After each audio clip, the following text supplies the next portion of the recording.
Oftentimes, the way we heal is to decelerate, allowing transcendence to learn and grow.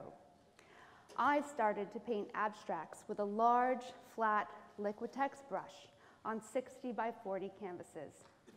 I was painting heaven for my mother. My mother has Alzheimer's, and I wanted to paint peace for her. And you can see these are some of my abstract works. And this was a place I thought she would think would be beautiful. What I didn't expect is that this was going to be a great physical meditation for me, the brushing back and forth of the brush, the concentration on new tools in a new space. It was fantastic. I had the ability to calm down. What I didn't realize was that a lot of other people were going to calm down as well. And as I posted these pictures on Facebook, people used to say to me, oh, I just want to sit and stare at this. I just got out of the subway in New York, and I really wanted to give everybody a meditation painting to calm down, but I didn't think I could do that. I could do that, though, for some of my friends.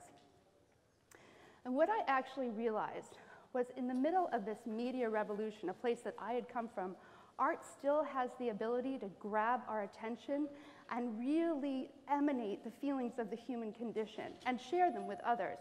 This is a painting called War Soul, and the person in the picture is a gentleman called Per Carlson. He is a wonderful journalist, an executive producer at Al Jazeera in Doha, and someone who I have covered conflict and disease and disturbances and breaking news around the world for over a decade. And I bought War Soul to his house, and he said, could I just keep it for a few days? I just want to sit and calm down in my New York studio apartment. I just want to enjoy this.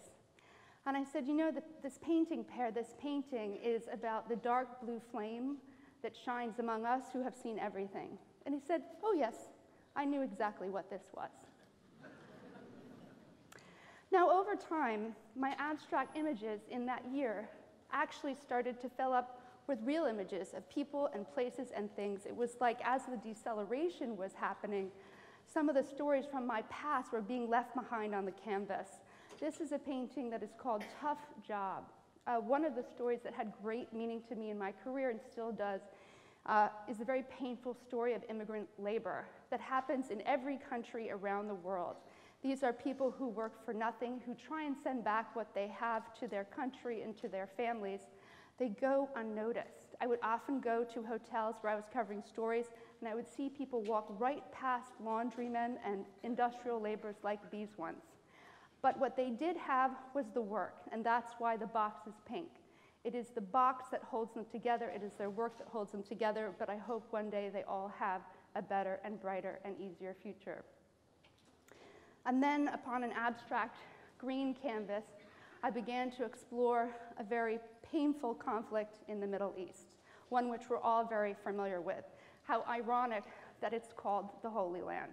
And so I called this Why Wasn't Jesus a Woman? Because I thought I was going to break in two if I had to see one more woman holding her dead baby screaming. Just watching it on the BBC was too much. And as I sat down to paint, these are the images that came out in my work. The man at the bottom, the headless mankind, forgetting the beauty of our children and our women and our future. And as you can see, there is a suggestion of Calvary, of the sacrifice of women. Another story I covered at the beginning of my career was the IRA and what's known as the Troubles in Ireland, a very long conflict that happened over centuries. But I began to paint sort of the memories of the men I had worked with and covered, and that's why this painting is called Fighting Irish. Because one of the things I have learned about war, covering wars of all different kinds, at home and abroad, is that the war leaves you, but it never leaves you.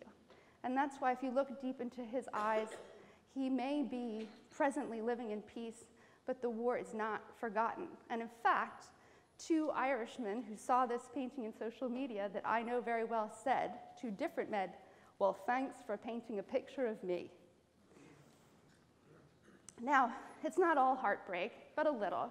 This painting is called Duke's Martini No. 2, and depending on who you are, this might have different meanings for you.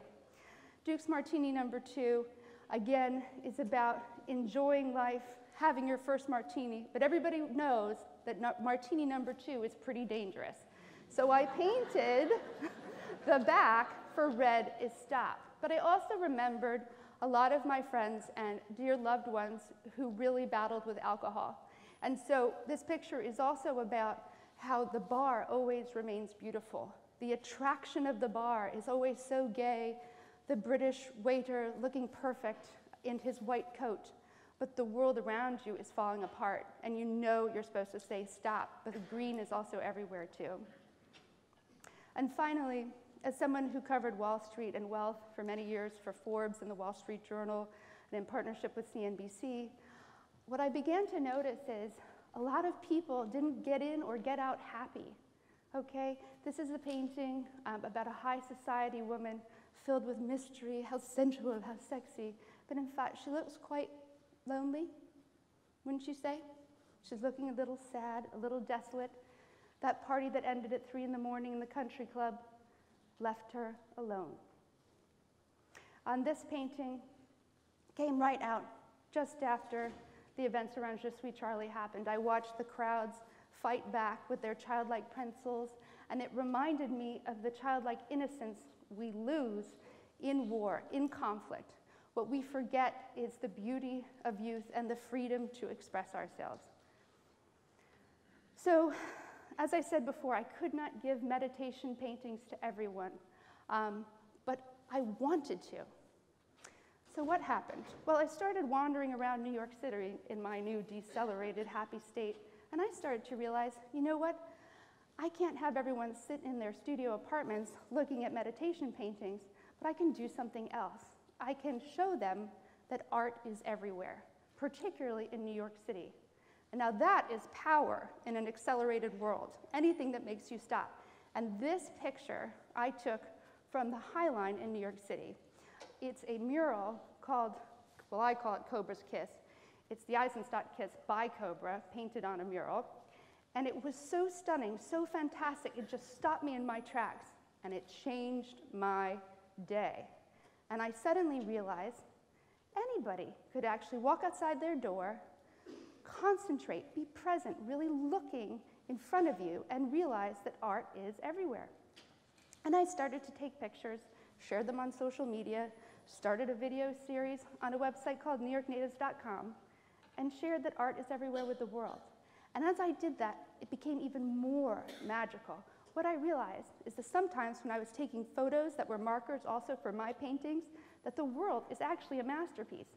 I mean, here we are, we have a simple hot dog stand by the Metropolitan Museum in New York, but you know what the light looks like? The light looks like a Dutch master. It looks like a Vermeer painting. And again, there I was walking along the Hudson River, but I was awake now, I was alive, I was paying attention, I was looking at what was in front of me. And I saw this gorgeous couple kiss each other on the Hudson, and I captured it.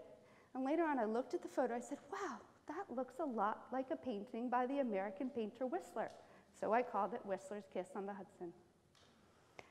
Now, we get so busy riding the subways in New York City, we don't look around ourselves at all, as you can see in Blind to Miracles.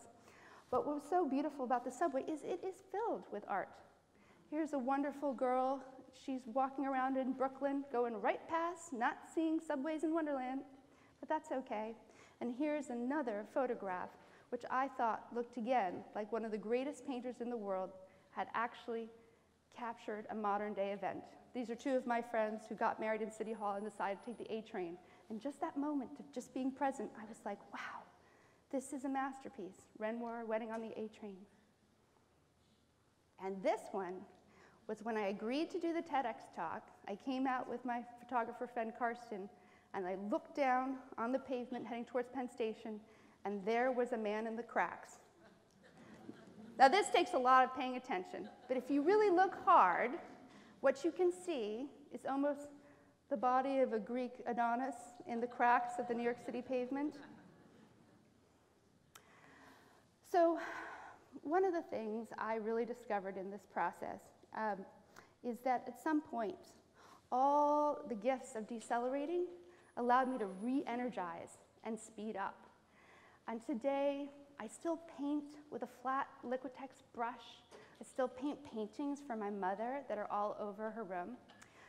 but I have a new energy. I've accelerated with purpose. And today I paint with a brush, but I also paint with a squeegee and a paper towel, and I even use my hands. And I want to leave you with this painting that I painted for TEDxNavesink called Accelerator 2015 that has all the colors and energy of my new experience.